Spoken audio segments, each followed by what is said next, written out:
You're driving down the highway when you spot something on the shoulder. A deer, a raccoon, maybe a coyote. It's a sight most drivers have seen at least once.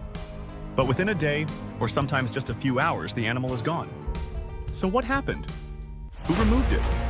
Where did it go? And how does an entire city manage thousands of dead animals every year without most people ever noticing? Today, we're uncovering one of the hidden services that keeps our roads safe and our cities running. Every year, millions of animals are killed on roads across North America.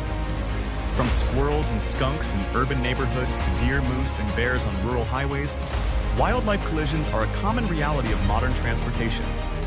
While most people focus on the accident itself, there's another question few ask: who cleans it up? Dead animals can create serious hazards.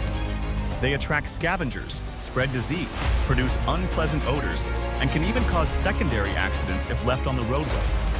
That's why cities, municipalities, and highway agencies have systems in place to remove them as quickly as possible. The process usually begins with a report. A driver may call a non-emergency city number. Someone might contact local police. Road maintenance crews may discover the animal during routine patrols. In some regions, highway cameras and monitoring systems help identify roadway hazards automatically. Once reported, the information is sent to the agency responsible for that road. And that's where things become more complicated. Because not all roads are managed by the same organization.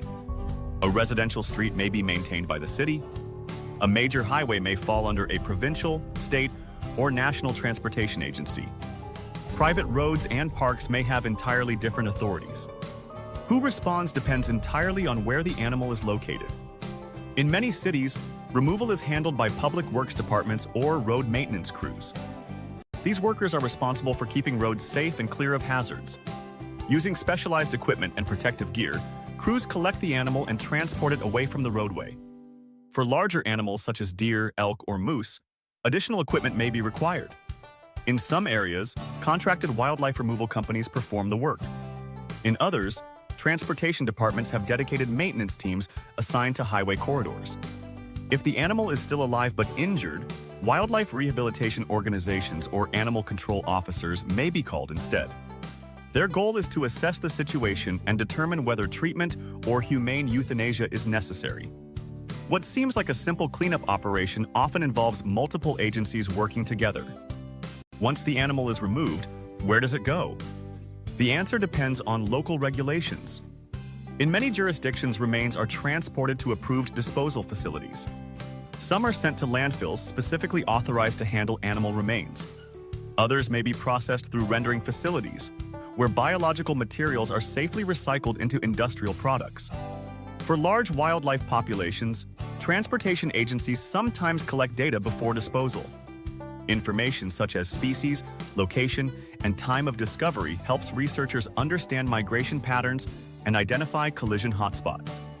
This data can influence future road design, fencing projects, and wildlife crossing locations. In other words, even after an animal is removed, it may still contribute to improving road safety. Removing dead animals isn't free. Cities spend significant amounts of money each year responding to reports, operating vehicles, paying staff, and disposing of remains safely. And roadkill creates costs beyond cleanup.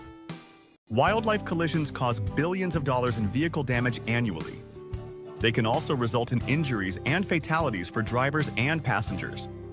For transportation agencies, preventing collisions is often more cost-effective than dealing with the consequences afterward. Around the world, cities and highway authorities are investing in solutions. Wildlife overpasses allow animals to cross safely above highways. Underground tunnels help smaller species move beneath busy roads. Fencing guides animals towards safe crossing points.